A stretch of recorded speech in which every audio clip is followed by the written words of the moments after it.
What's up, YouTube? Welcome back. Gel test time again. Gel test series number 2. Fort Scott Munitions. Take a look at this stuff. So this is some copper spun. So not full metal jacket. It looks like full metal jacket, but it's copper spun, solid copper, and has a pretty short little profile in there, but 10mm usually does. This comes in all different calibers, but I wanted to try the 10mm, of course, for our 10mm series we're doing. So this stuff is supposed to enter and tumble and do damage. I'm not sure it's supposed to pass through very far. I'm not sure. I actually really haven't watched a lot of tests or paid much attention to the ammo. And then I finally started thinking about it, and it seems like kind of a cool idea. It shouldn't clog up with anything. It should be pretty barrier blind. I'm not sure what happens once it hits a barrier, but it's supposed to be pretty nasty once it actually hits flesh. I'm not sure. We're going to try it in gel. I have a brand new clean clear ballistics gel block. We have it backed up by a little bit of a dirtier block because we might get passed through with 10mm. We're going to be trying 2 different barrel lengths just like the last test.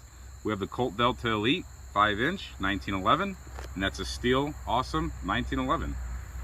We also have the 3.8-inch XDM Elite by Springfield. That's the polymer gun.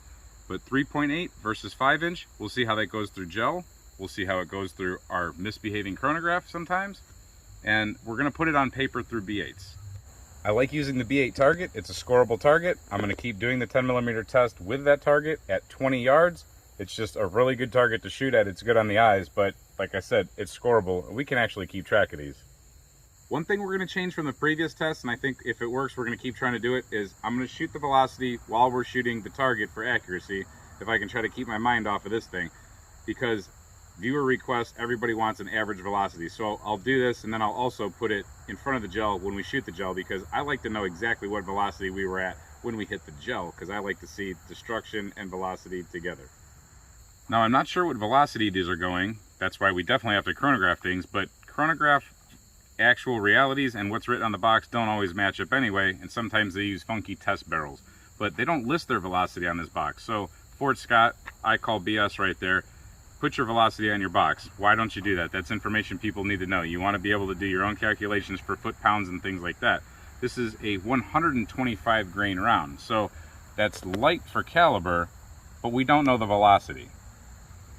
Now, this is Tumble Upon Impact, TUI, solid copper spun, multiple federal patents, superior performance. We're going to see about that. It says, in God we trust and in the ammo we carry. In God we trust and the ammo we carry. But no velocities. They could write all that on there. They also put in a little thing you put on your keychain with the First Amendment on one side and the Second Amendment on another side. But again, they can't put the velocity on the box. I'll leave that alone. Let's get to testing. Tumble Upon Impact, 20 feet off of the paper, 15 feet off the chronograph. First one loaded into a 1911 at least, okay? Some things can be really funny about loading into 1911.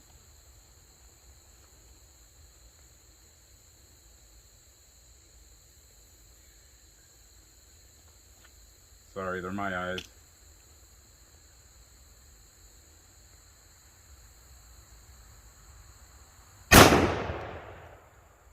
.1462. That was a boom.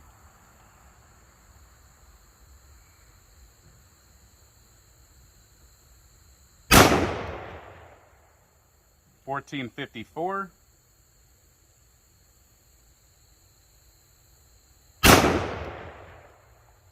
.1458.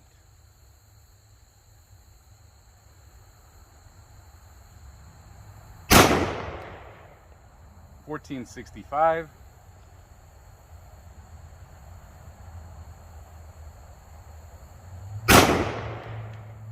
.1478, and we have a lockback on the last round. Let's go look at the target. So like I said, a little bit light for caliber, but .1478, that's no joke. And it feels a little boomy out of your hand. So we'll put the average right here or here, somewhere up here. But I think they were pretty consistent as far as I could tell from number to number. But the group is awesome. Everything's in the 10 circle, all 5 shots right there. So what seemed to be pretty powerful rounds with really good accuracy. Let's see how they do in the gel. But first, let's see how they do out of a shorter barrel. All right, same rounds, 5 rounds through the XDM. That loaded just fine.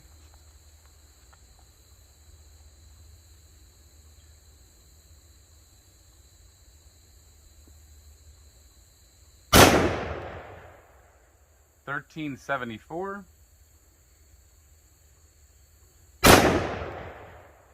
1353, 1365,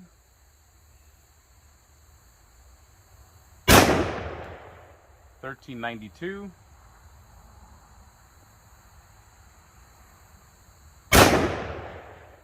1343, and lock back on the last round. I can tell you they stacked on each other, but let's go look. So some decrease in velocity as expected, but still very, very accurate. Shifted over to the left a little bit, but that's probably just me. It felt better out of that 3.8 inch than it did out of the 1911 actually. That gun just takes care of, absorbs, handles, whatever you want to call it, recoil better than the long barrel guns. I like it. Probably because it's losing a little bit of energy out of the barrel too, but it goes against what people think about shorter barrels and being harder to control. Good group. All right, I'm 15 feet off the gel, therefore about 15 feet off the chronograph. Let's see what happens. Let's see if it makes it through 20 inches of gel block, or if it just tumbles and does a bunch of damage and comes to rest at a reasonable, distance.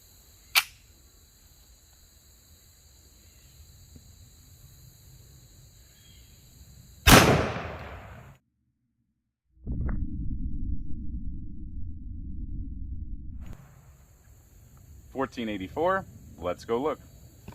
$14.84. Here's our entrance wound right here. And I can tell you right now, it definitely made it through. So there we go. Nice twisting, turning wound channel. Made it through the first block. That's 20 inches right there. Second block, not so much of a wound channel, just kind of a straight up little pierce. Turn backwards, and there you have it.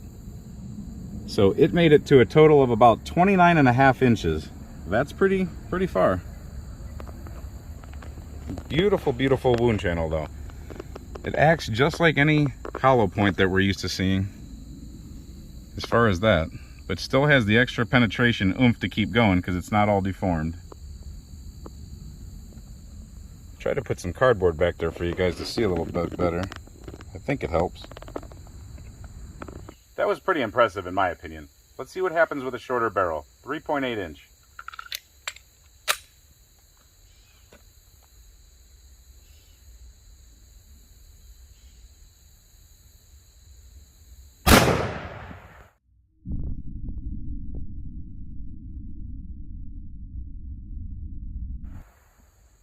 $13.74. Let's take a look. $13.74. That one is right there. The previous one is right there. So there's that one. Entered a little bit lower than the other one, but as it traveled, it kind of started to turn upwards, and then it went down. As where the other one took an upswing, this one took a downswing. So when they tumble, they do tend to get a deviation in flight path, because I definitely shoot this block all the time pretty straight. I would say that's abnormal for any round to be doing that, but that's what they're doing. They're tumbling. They're not stable. That's why they do the damage they do. I don't know if you can see that good from top, but pretty comparable. Now, we did land a little bit shorter, so I would say we hit 28 inches. Maybe 29 with a little bit of a bounce back here. So maybe it went 29 and then back to 28, where the other one hit the 30. That one is face forward. Pretty cool. So there's not really a whole lot to report on this projectile once we pull it out. It stayed together, of course. It's solid copper. It's got a flat base. It did engage the rifling. The rifling made some grooves. A lot of people say that, oh, you can reload these type of projectiles, and I'm sure you could, but accuracy might suffer. But that's what it looks like after it's been fired, and that was before it was fired. So if you were to load these yourself, that's about how much case capacity you get for powder right there. Of course, no expansion, and I'm sure the weight retention's there, so I'm not even going to bother with that one. But there you go. Fort Scott Munitions 10mm Tumble Upon Impact. So what do you guys think of this ammo? I actually think it's really cool. A lot of ammos are pretty cool. They do cool things, but this is cool in a different way. I'm assuming it's a little bit barrier blind. We might put that to the test soon. But in the meantime, a ton of damage, a ton of penetration. It feels like real 10mm, just like test number 1 did. That was real 10mm. This feels like real 10mm. The velocities, they say that they're there. So I don't think there's much of a difference between the 2 barrel lengths. I would carry this ammunition as long as I wasn't worried about over penetration. Where I'm at, I'm not worried about it. Tell me what you think in the comments. So remember, this is a 10mm series. We have a lot of gel tests coming up. I wanted to do this one because I thought it was a funky, cool one, so I interspersed it there with the other ones I had planned.